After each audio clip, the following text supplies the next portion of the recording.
Hello everyone, आप सब कैसे हैं। मैं उम्मीद करता हूं कि बहुत अच्छे होंगे और अपनी पढ़ाई को बहुत अच्छे से कर रहे होंगे। मैं Akash Kumar Bhadana ICT virtual classroom में आपका बहुत बहुत स्वागत करता हूं मेरे प्यारे बच्चों। जैसा आपको पता है कि 11वीं क्लास है और 11वीं क्लास में जो हमारा चैप्टर चल रहा था वो था रोजगार समृद्धि और अनौपचारिक मुद्दे तथा अन्य चीज़ों पर हम लोग बात कर रहे थे। तो कल बेसिकली मैंने एक छोटा सा होमवर्क का आपको क्वेश्चन दिया था और मैंने कहा था कि आप सभी बच्चे इसको पढ़ के आइए, क्योंकि कल हमने चैप्टर समाप्त किया तो पहला और सेकंड क्वेश्चन को हमने कंप्लीट कर लिया था और थर्ड क्वेश्चन को हम लोग देख रहे थे क्या ये सभी श्रमिक हैं।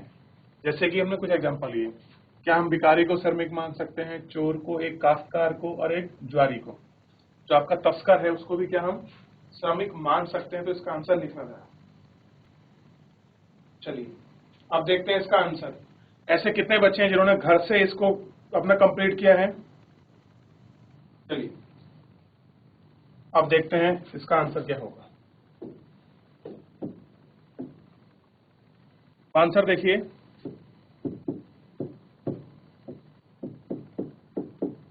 इनमें से किसी को भी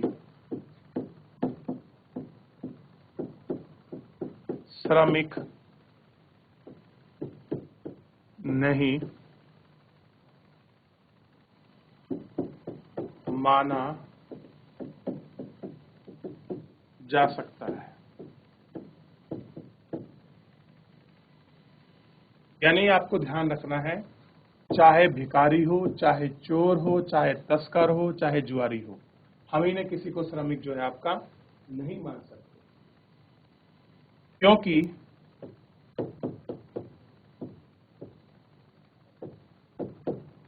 इन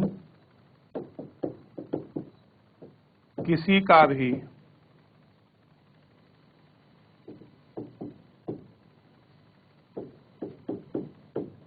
भारतीय अर्थव्यवस्था के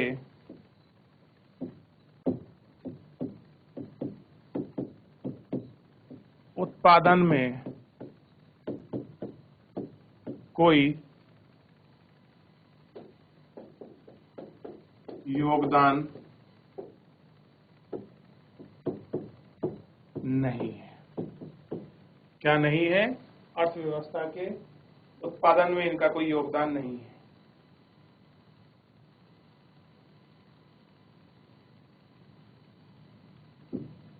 क्योंकि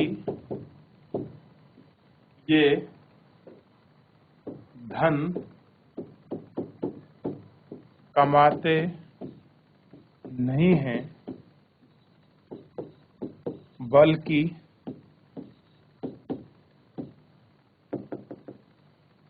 धन प्राप्त करते हैं। देखिए, धन कमाने और प्राप्त करने में दोनों में क्या है? अंतर है।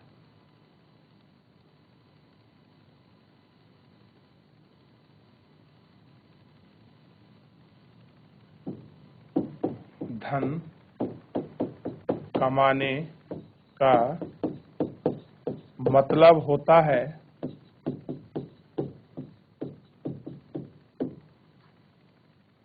कि धन के बदले धन या धन से किसी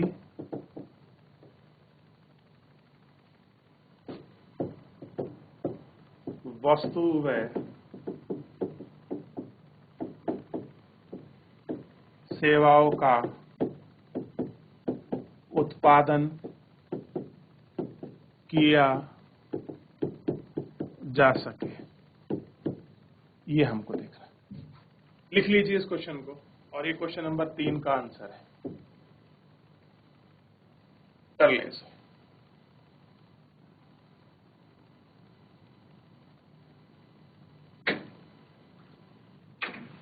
फिर अगले क्वेश्चन पर बढ़ेंगे।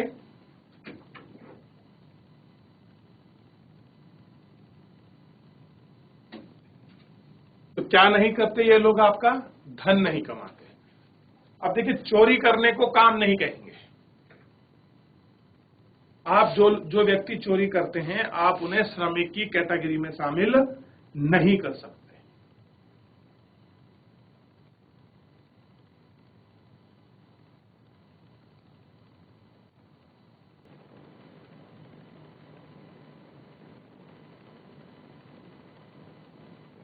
जैसे ही कर लीजिए, हाथ खड़ा कर लें, फिर हम लोग आगे बढ़ जाएंगे।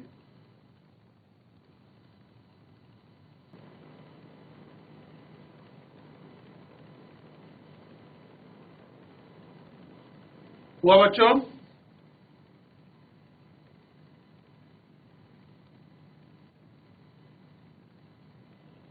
जैसे ही पेज कंप्लीट हो जाए बताइए, फिर आगे बढ़ जाएंगे।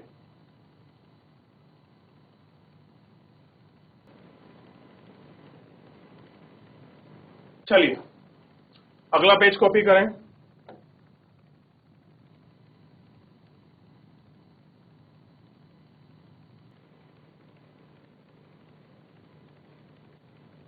हो गया कॉपी?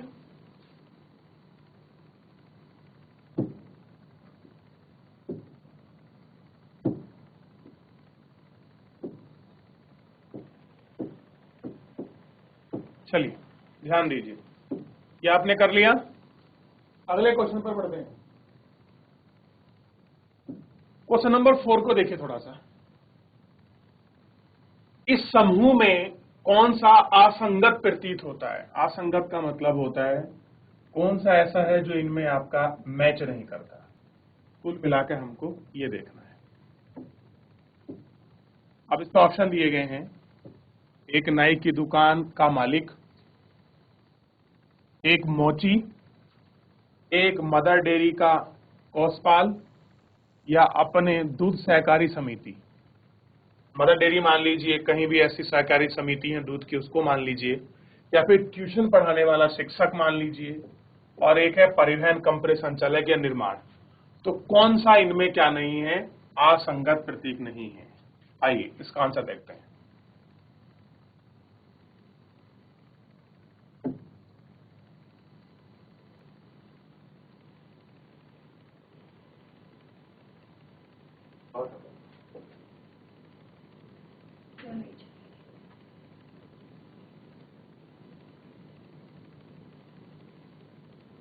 देखिए,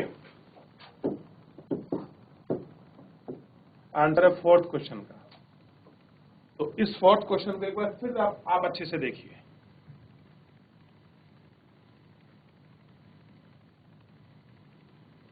तो फोर्थ क्वेश्चन का जब आंसर देखेंगे तो आपको साफ समझ आ जाएगा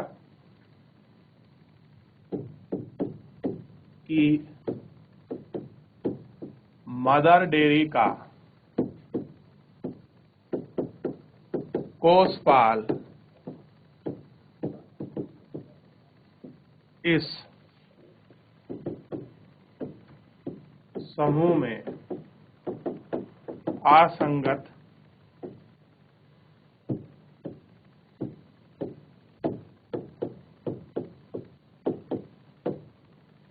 दिखाई देता है। क्यों दिखाई देता है? क्योंकि उसका क्षेत्र कैसा है? आपका औपचारिक क्षेत्र है। औप है, अनौप है?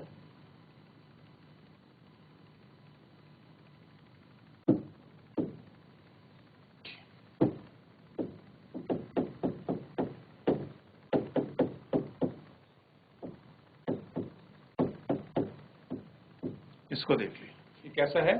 ऑर्गेनाइज आपका सेक्टर का है। बाकी कैसे हैं? अनौपचारिक, यानी कि बाकी कैसे हैं? अनऑर्गेनाइज, जो आपके सेक्टर के हैं। क्योंकि आप देखते हैं कि ऑर्गेनाइज सेक्टर में कम से कम 10 व्यक्ति का होना जरूरी है, और मदर डेयरी में 10 तो लोग होंगे ही कम से कम। आप इसको समझ सकते हैं। ये कैसा है? ऑर्गेनाइज आपके सेक्टर में काम करता है। तो देखिए, फिर आगे बढ़ेंगे।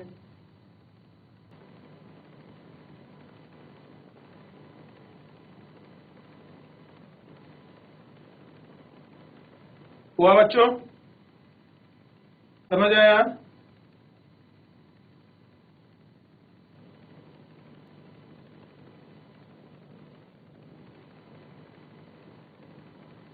चलिए आगे बढ़ते हैं।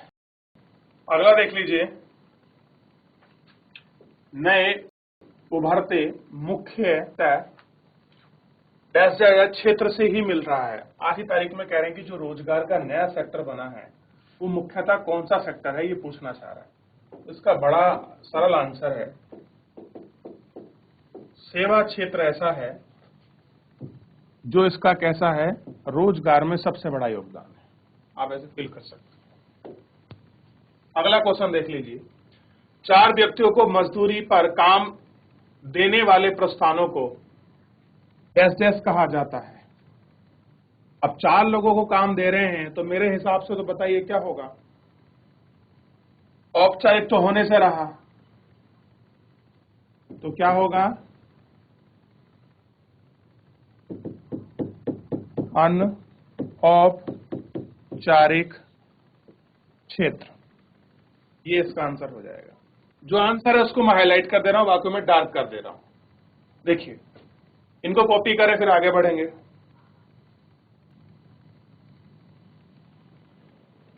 करिए इसको।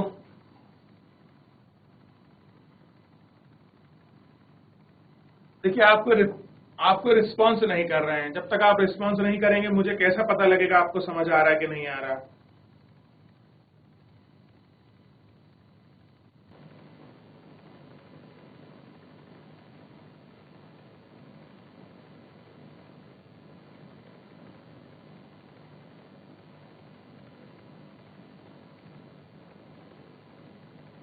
देख लिया?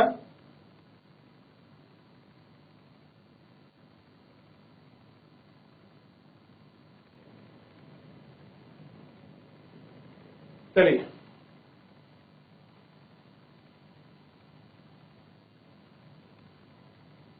आगे बढ़ जाते हैं। अगला क्वेश्चन देखते हैं। राज स्कूल जाता है पर जब वह स्कूल में नहीं होता तो प्राय अपने खेतों में काम करता हुआ दिखाई देता है। क्या आप इसे श्रमिक मानेंगे? और मानेंगे तो क्यों मानेंगे? क्वेश्चन हमारे सामने है। एक कोई व्यक्ति है राज, और वो स्कूल की भी अपनी पढ़ाई कर रहा है, स्कूल भी जाता है। हमसे क्वेश्चन कर रहे हैं कि वो स्कूल जाता है, स्कूल के जब स्कूल नहीं जाता तो काम करता है, क्या हम उसको श्रमिक मानेंगे या नहीं मानेंगे? देख लीजिए, फिर मैं आगे बढ़ता हूं क्वेश्चन आंसर के साथ। देखिए,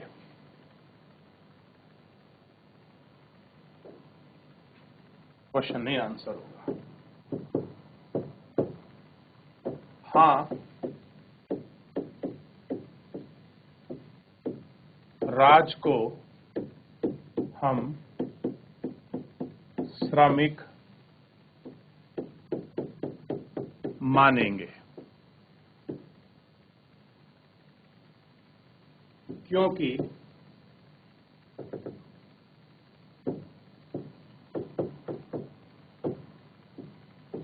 वे सभी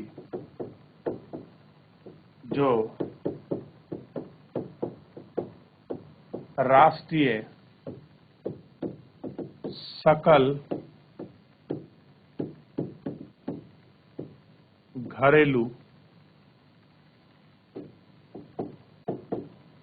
उत्पाद में अपना योगदान देते हैं,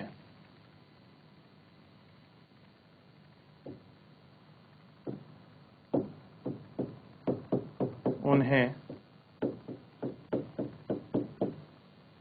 श्रमिक की श्रेणी में रखा जाता है। क्या है? उन्हें श्रमिक की श्रेणी में रखा जाता है या उनको श्रमिक कहा जाता है।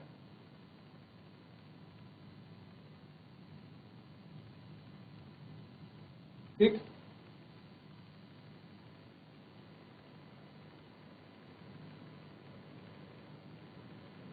लिख लीजिए।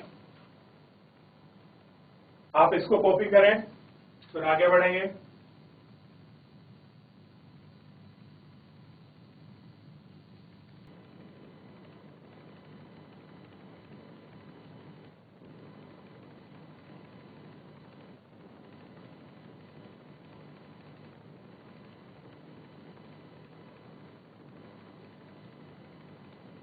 देख लिया आप लोगों ने?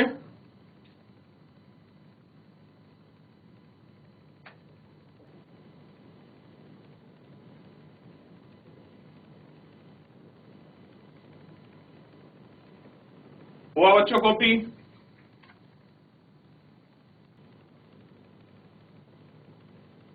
आपका जो मैं क्वेश्चन कराऊंगा, ये क्वेश्चन मैं नहीं कराऊंगा, आप खुद करेंगे, होमवर्क के रूप में दूंगा। बाकी क्वेश्चन मैं आगे कराऊंगा, ठीक है? तो पहले इसको कॉपी कर लें, फिर बताऊंगा कौन सा क्वेश्चन आपको घर से करके लाना है, क्योंकि उस क्वेश्चन को मैंने बहुत अच्छे से एक्सप्लेन कर आप सभी बच्चों को मैंने वो आपका पढ़ाया है। क्लियर है?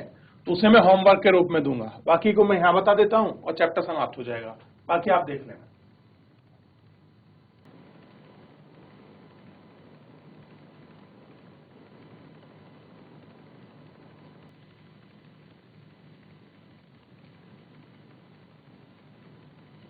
कर लिया?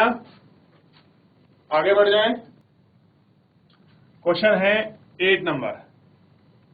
शहरी महिलाओं की अपेक्षा अधिक ग्रामीण महिला काम करती ही दिखाई देती हैं, क्यों?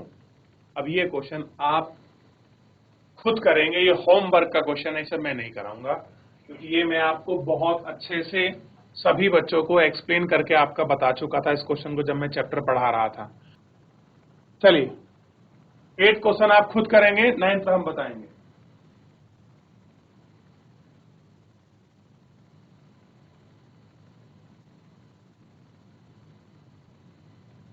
नाइन्थ क्वेश्चन पर आइए।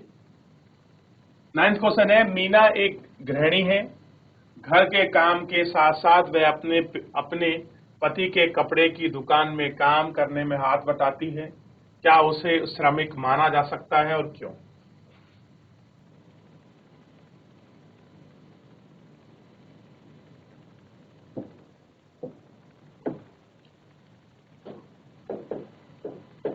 हाँ, वह कैसे देखते हैं? हाँ, मीना एक श्रमिक है। कैसी है? हाँ, मीना एक कैसा है आपका? श्रमिक है। जो सभी राष्ट्रीय सकल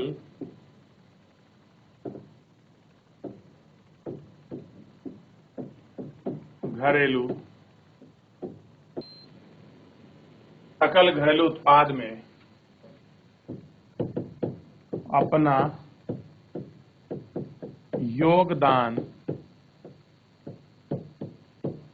देते हैं, वे सभी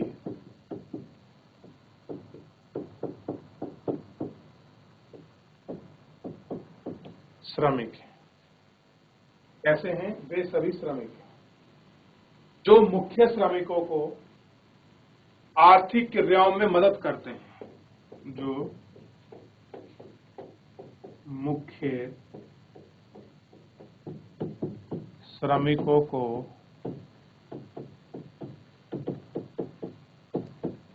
आर्थिक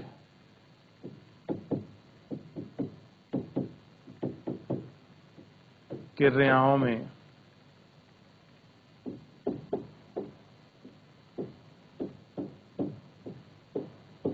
मदद करते हैं,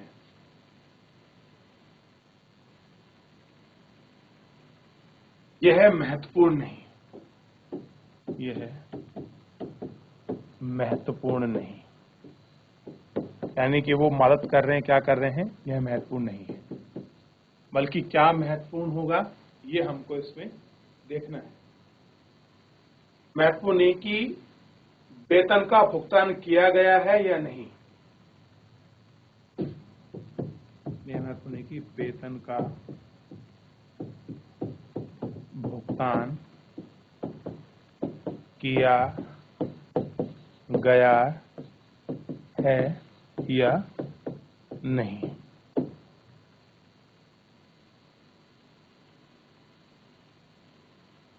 बल्कि यह महत्वपूर्ण है, बल्कि महत्वपूर्ण यह है कि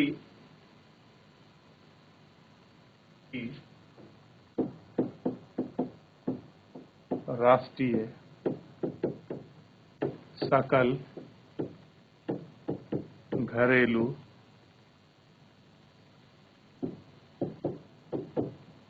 उत्पाद में उसका योगदान है या नहीं।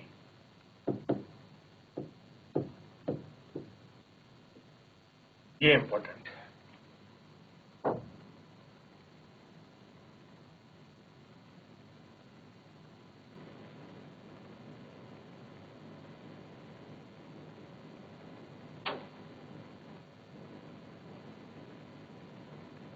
कर लीजिए कॉपी इसको।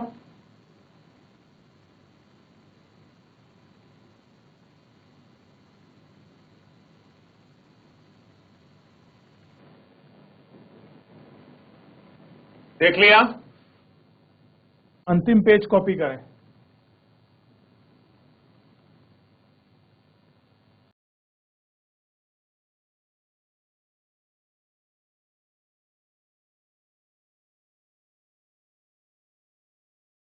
हो गया? चलिए, ध्यान दीजिए, इस तरह से हमने पूरे चैप्टर को पढ़ लिया है। इसके क्वेश्चन बहुत सारे 9 क्वेश्चन आंसर को हमने कर लिए हैं। बाकी शेष को हम लोग नेक्स्ट लेक्चर में देखेंगे। फिलहाल आज के लिए इतना ही। मिलते हैं नेक्स्ट लेक्चर में। धन्यवाद।